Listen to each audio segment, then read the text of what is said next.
আপনারা দেখছেন এটা 1210 করস অর্থাৎ টাটা করস। এটা রোটারে লাগানো হয়। 4টা মাথা খুলে নিছে, তারপর পর্যায়ক্রমে একটা করে মাথা ইউথের মধ্যে প্রবেশ করালাম প্রথমে, এবং তারপরে একটা করে সার্কেলিপ সুন্দরভাবে পিটিয়ে ঢুকিয়ে দিলাম। দেখলেন অপর পৃষ্ঠায় আরেকটা সার্কেলিপ সুন্দরভাবে পিটিয়ে ঢোকানো হলো। ফ্রি করে নিতে হবে, দেখতে হবে যে ফ্রি আছে নাকি করসটা সুন্দরভাবে। তারপরে আরেকটি ইউথের মাথা, অপর ইউথের মাথা ঢুকিয়ে দিলাম সুন্দরভাবে, ব্যাস।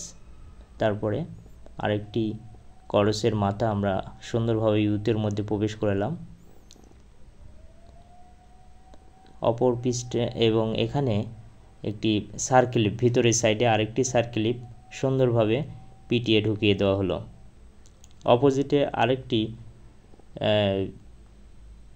ইউথের মাথার ভিতর দিয়ে করস প্রবেশ করানো হলো এবং সার্কেলিপ সুন্দরভাবে ভিতরে ঢুকিয়ে দেওয়া হলো এবং হাতুড়ি দিয়ে পিটিয়ে শক্তভাবে ঢুকিয়ে দেওয়া হলো যাতে এপার ওপার কোনো দিক দিয়ে না বের হয়।